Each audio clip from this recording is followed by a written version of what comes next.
Hi, Kathy here from Kathy's Cute Creations. I had my camera on wrong and I don't know what I was filming, but everything was blurry. And then when I went to look at it, it wasn't even a video. I have no clue what it was. But anywho, let's start over. So we're going to be doing the Frozen Memories quilt. Today is December 19th, Monday. This is the beginning day. You should be able to go over to Fort Worth Fabric Studios and download your paperwork. And this is what your paperwork will look like. You'll have a sheet like that. All right. Then you're going to get a sheet like this, which is going to be for the white fabric. That's what we're going to use. And then it gives you all your colors. Get my finger out of the way. And then they have added an additional sheet, which I think is wonderful. And it literally tells you the different weeks and the fabric. And you know, I put all mine on little design boards. So I keep it all separate by weeks. So I can just pull the board out and then just do that week. And then you'll also have your poinsettia. And that's going to be that. And that's what we're going to make this week. So let's get started cutting our fabric. Okay, so the very first thing that you want to do is you want to cut your edges. You want to square this up. And down here, I always put it on the fold because it's so much easier to put the lines of the ruler on the fold to get it straight. And then you want to make sure, I sound like I'm out of breath. I just ran up from downstairs. I left my scissors down there, my little snips. But anyway, so you want to make sure that your ruler comes off both ends of your fabric. And by that, I mean you want it down here coming off and up there. Then I put this weight on here. You can put any weight that you want. I just do it to help me out. Always make sure my hand, part of my hand touches the fabric as well as the ruler. This is the Creative Grids ruler, so it has grips on it, but just to be safe. And if you need to change your rotary cutter blade, now would be the time to do that. And I always start with the white. So it has us take our fabric and subcut it. And subcutting is, let me get my pencil here to point, because that's what I have on the table. So I take, and I follow exactly this piece of paper. So I'm going to take my fabric and I'm going to cut a 5.5 inch. I'm going to go from the edge of my fabric. So the fabric is laying like this on the table. Okay, that's how it's laying, just like that. I've cut this edge off, and I'm going to measure down 5.5 inches, which is what this says right here. 5.5 inches, and then I'm going to make an entire strip, and when I cut it, I should get these 7 blocks. 1, 2, 3, 4, 5, 6, 7. That's how many I should get out of that one length of fabric. It's going this direction. Now, keep in mind, I have my fabric folded. This fabric is not folded. This is laid totally out. All right? So let's do that first. I take the same exact ruler, so it's the same brand, not the same exact ruler, I'm sorry, the brand, and move this over, and then this goes to 6.5, so I'm going to go to 5.5, so I make sure that even though the ruler's upside down, it's okay, so I go up here to 5.5, and I always, in my case, when I do my cutting out, I want to be able to see the mark of the 5.5 on the fabric. Now keep in mind that if you put it exactly on the fabric and this is either hanging off or right on it, that allows for the amount of fabric that you're cutting. This is how people's fabric turn out different in widths and lengths, okay? Okay. So let's go. Now, for every one that I cut, this is the subcut. So let's say, whoops, I didn't quite get this spot over here. I hope this blade's not dull, because I haven't used it that much since I put it in the blade. Maybe I didn't put enough pressure on it. Okay, we'll give it the benefit of the doubt. So now what we want to do is 5.5. So you turn it, and I leave the fold and I start with this end. So what I'll do is when I put this to the iron, I went ahead and I matched up my selvages. So I'll cut my selvage off. And when I do that, it's just like before. The only difference is I don't have a fold.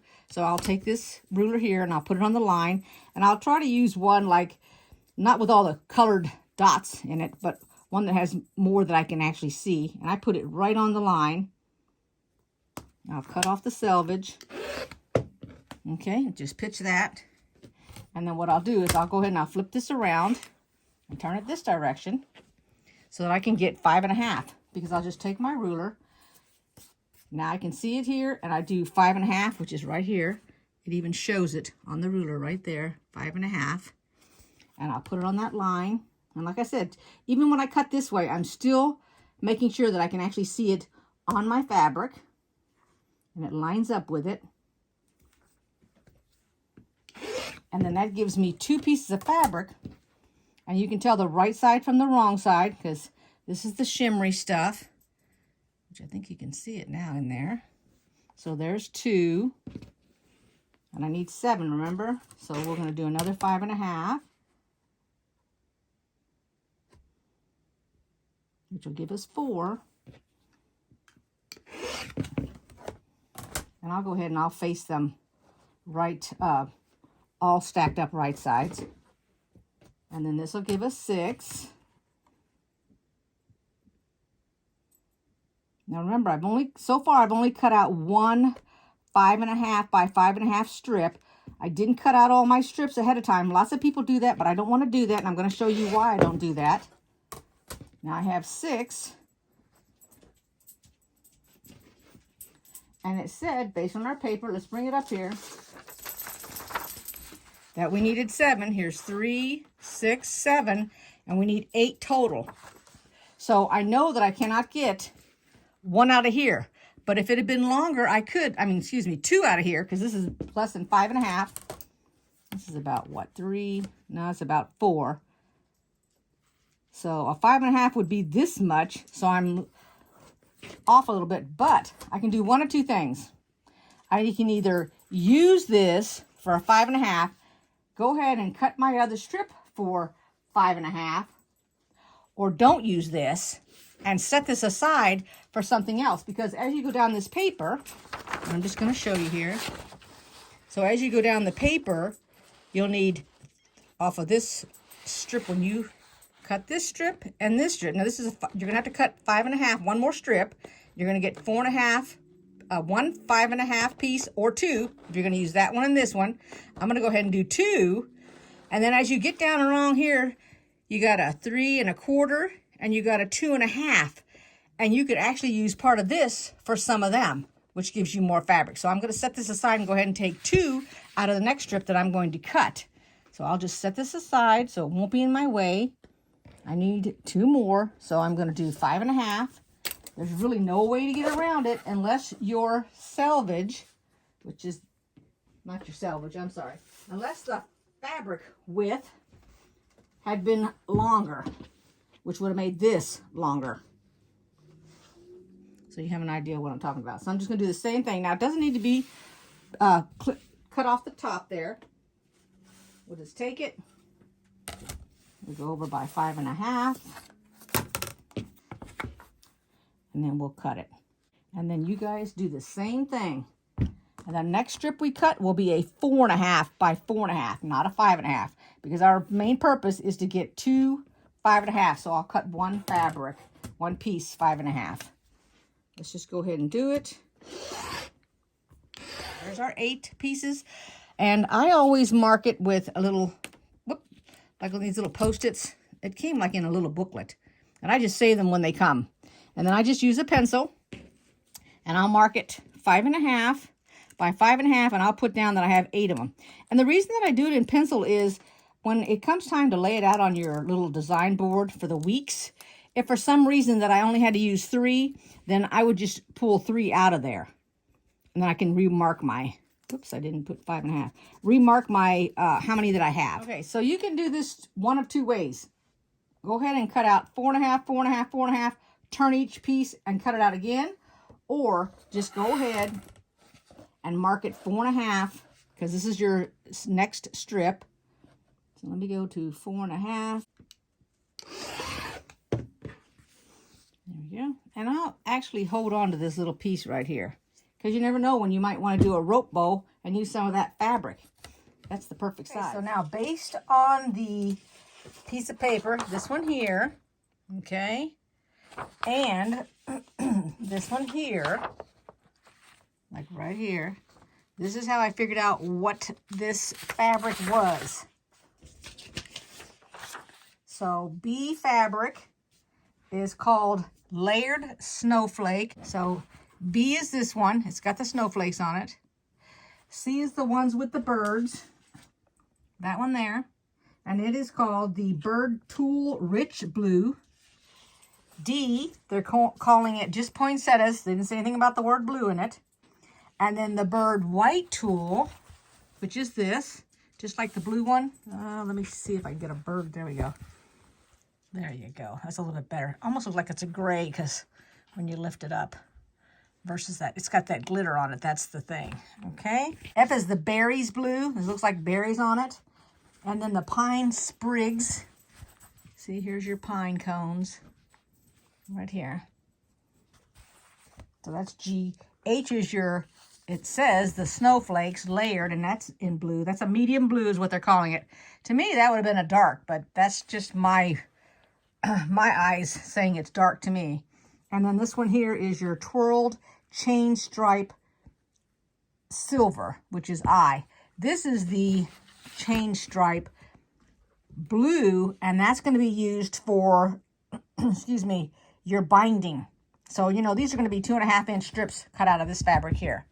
All right, so I'm going to start with the fabric B, and I just go in order, B, C, D, whatever, and I'm going to go based on this right here for the cutting. So let me show you. We've done the A already, so we're down to the B. So the first cut on our fabric, and I'm ironing it, and if you want to use starch, you're going to want to use it for all of it. I can't imagine starching part of it, not all of it.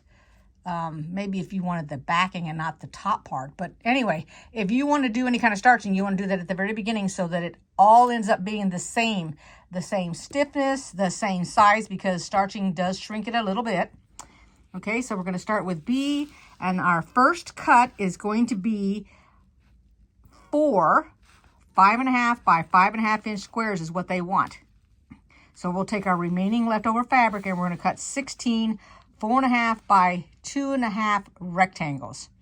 Okay, and then we'll cut 8 3 1/4. That's what the 25 represents, by 3 1/4. So the first thing we're going to do is we're going to cut 4 squares, 5.5 by 5.5. So let's go ahead and get started. This is what I do. I put it all in order as I'm going to do it. So I'm going to do this one first. I'm putting all of these over by the ironing board. I'll take this, I'll iron it first, and I'll bring it over. Then I'll take the C, and I'll do it. Then D, E, and I'll do it exact in order so I don't get any of the colors mixed up or confused. Alrighty, I took a little bit of break. Now I'm back. So let's go ahead, and we're going to start on week 1. You're going to look at your fabric sorting by week sheet. And then you're going to see that on week 1, we have 16 white 2.5 by 2.5 inch squares. We have 4.5 by 4.5 inch triangle. Nope, I'm sorry, mistake. 4.5 by 2.5 rectangles. That is B. I should have put them in order is what I should have done. And then we have 32 of C, which is this blue here, and it's 2.5 by 2.5. And then we have D, which is our 4.5 by 4.5 squares, which is 4 of them. Now, just looking at this, if you are experienced in sewing, you're going to say, oh, it looks like we're going to make some flying geese using this and these. And you would be right. So let's go ahead and get started.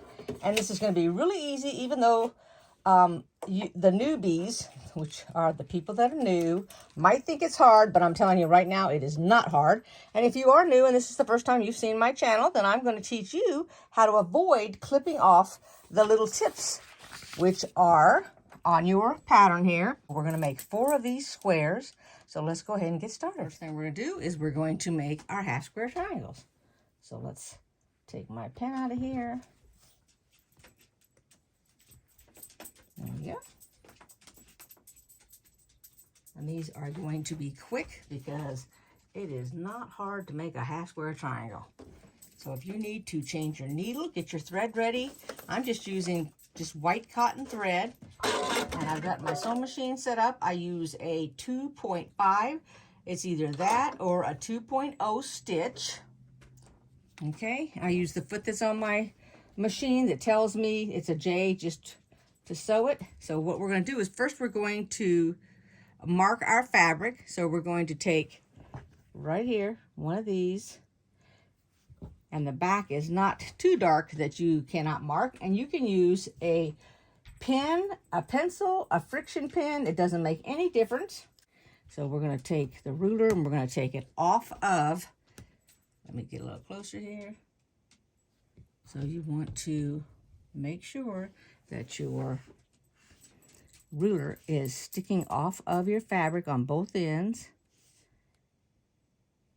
And all I do is mark it from this corner to that corner.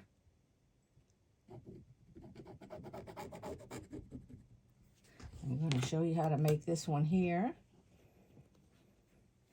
Now we're going to go on the left side first. We're going to put the right sides together like this. We're going to sew it diagonal, and I do not sew starting in the corner down here because this will jam your sewing machine. Start up here at this corner and come straight down. We'll cut this excess off and we'll flip this way. Then we're going to do the same thing with this one. We're going to turn it upside down. Let me go ahead and mark it real quick. And we'll just make a bunch of these so that we can chain stitch them. And for those that don't know what that is, that's when you just do the same thing over and over and over. You don't have to cut your thread between them. After we're at this part right here, we'll take our fabric and we'll do this, and we'll go from top to bottom, and then we'll fold it like that, and that will be our little flying geese. All right, so let's go ahead and we're going to mark these 2.5 inch squares so that we can just do it all automatically in a row and just do one after the other and one after the other. So go ahead and mark up all your fabric. So let's go ahead and do that. Now all of our little flying geese are all going to be this color. We're not using the white for the flying geese, so don't get confused. That is for the corners, the little white squares, okay? All right, let's go ahead and do all of that. Make our flying geese.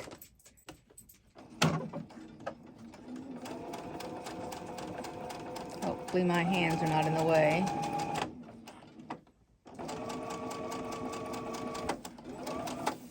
All right, so I'm going to make one complete one first, then we'll chain stitch them. And when I chain stitch them, I will just sit and I will iron them all open after I do the whole left side.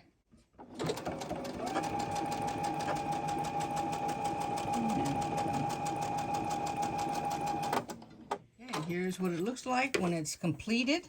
Now we're going to go ahead and we're going to make all of our little flying geese. If you need to pin, this is the side that I would pin on, the left-hand side.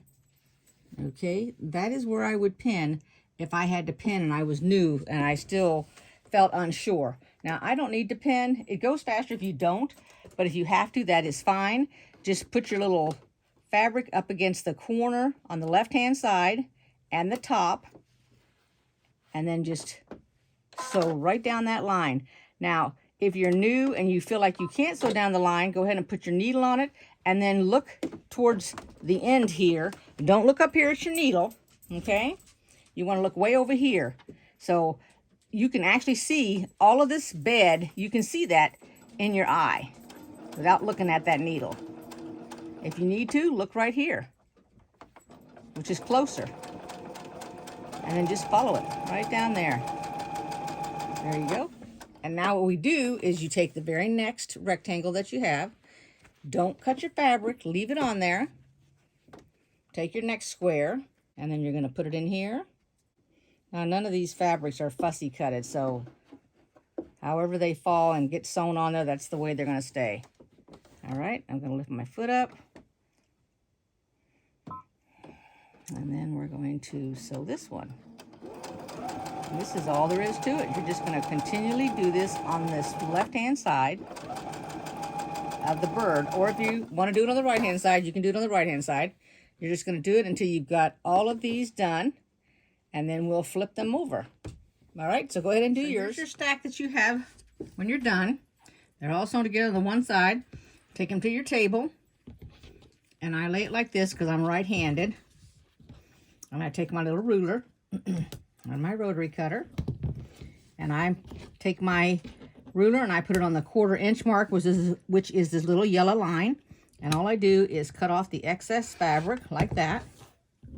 And then I'll take it over to the ironing board and I'll iron it open like that. So that's what I'm going to do with all of these. All ironed open, they look like that.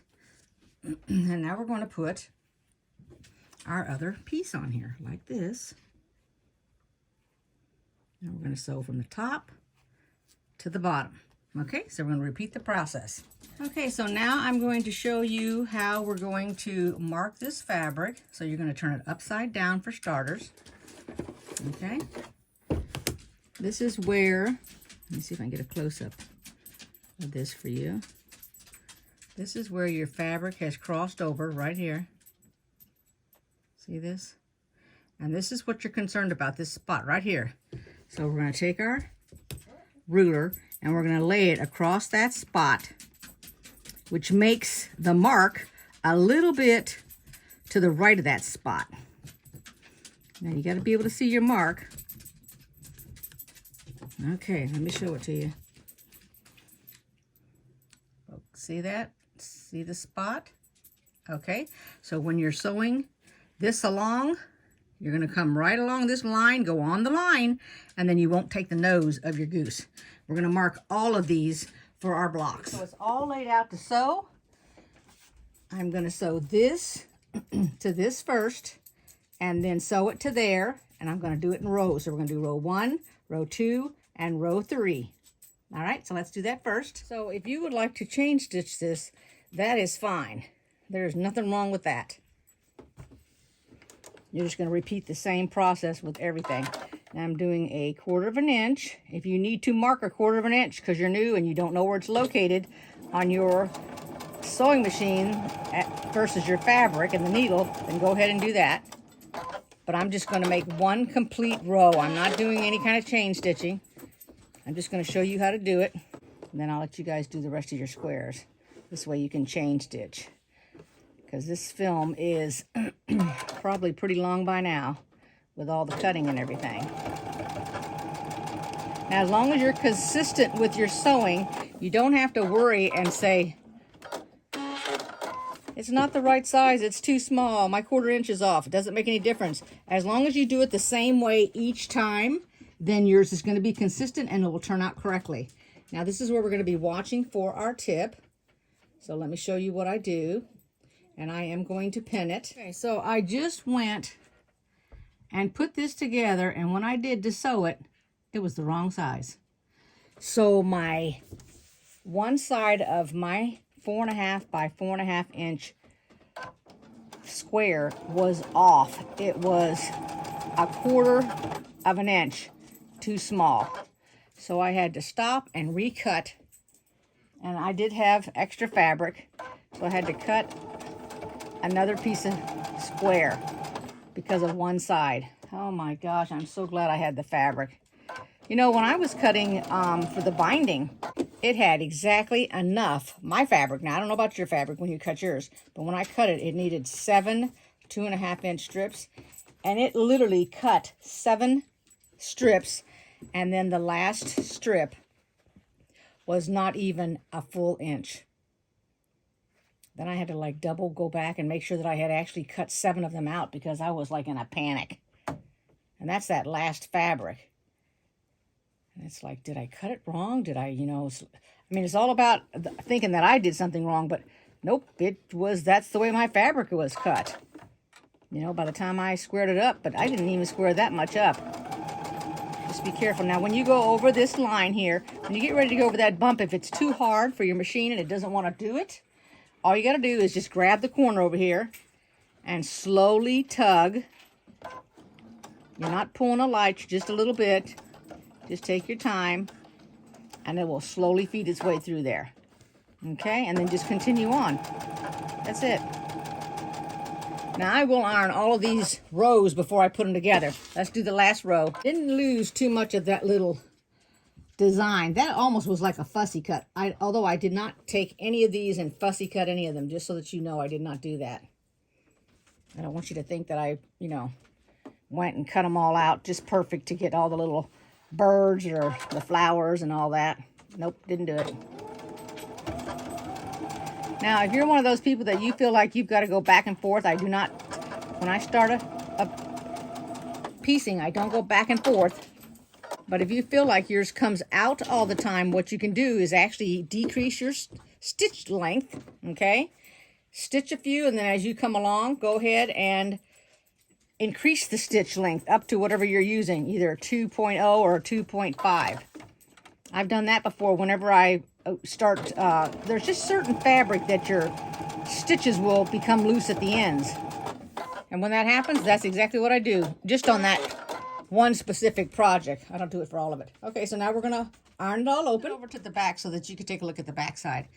So, you know, they always say iron to the dark side, or iron to the right, or iron to the left, or iron up, or iron down. And what I do is I normally let my fabric choose. So my fabric wanted to go in on this rectangle here, so I ironed it in, and it wanted to go out based on the way that this is made, so I went out, which will make it really easy when I go to put it together. Oh, and I wanted to show you that I did not lose my tips. There's my tip, and here's my other tip. See, remember, this is the one that we marked, so we wouldn't lose the tips. All right, so now we're going to put it together. Make sure that your flying geese are going in towards the block, and then you're going to flip it, and we're going to nestle all these edges here. We're going to nestle the left and the right before we sew it. And I will pin this. Alrighty, so I will just line up the corner here. And I have pins throughout this project here.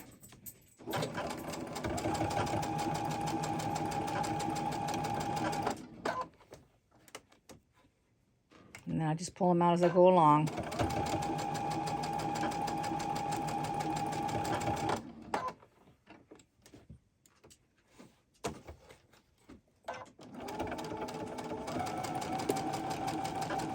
I don't want to go over any of my pins if I can help it. They break your needle, and they also mess up your machine if you have a computerized machine. That is, if they're hit. Okay, now we're going to go to put the other side on. I'll show you what I do when I nestle. So you take this seam here and that seam right here. Let's see if we get it to focus. And then you put them together and you pin it. This way, when it comes together like this.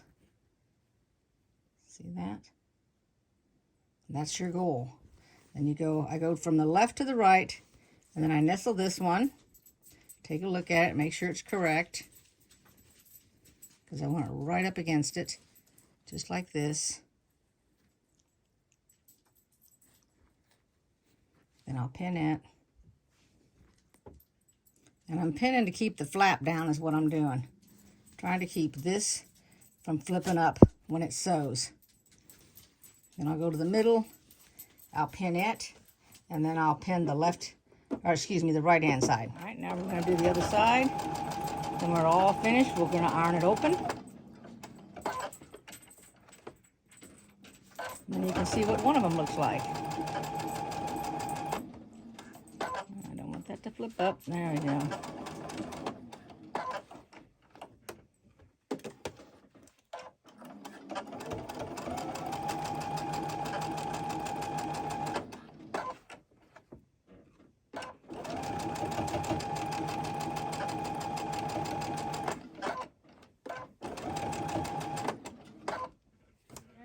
Our very first poinsettia. Now we need to make 3 more, and then we'll be finished. So go ahead and do your 3, and then we'll be back. All right, they're all 4 finished, and I'm going to see you next Monday, which is after Christmas. So to everybody that celebrates Christmas, a Merry Christmas, and Happy Hanukkah, whatever you celebrate, and whatever you do, try not to be alone. Try to be with somebody or invite somebody in. Even get on the telephone and talk to them, just so that you're not sad on Christmas if you're by yourself. I know what it's like when it's just you and there's nobody else, and there's nothing like a phone call. All right? Get somebody to call you if you need to. I hope you guys like this video. Give it a thumbs up, and I'll see you next time. Bye-bye.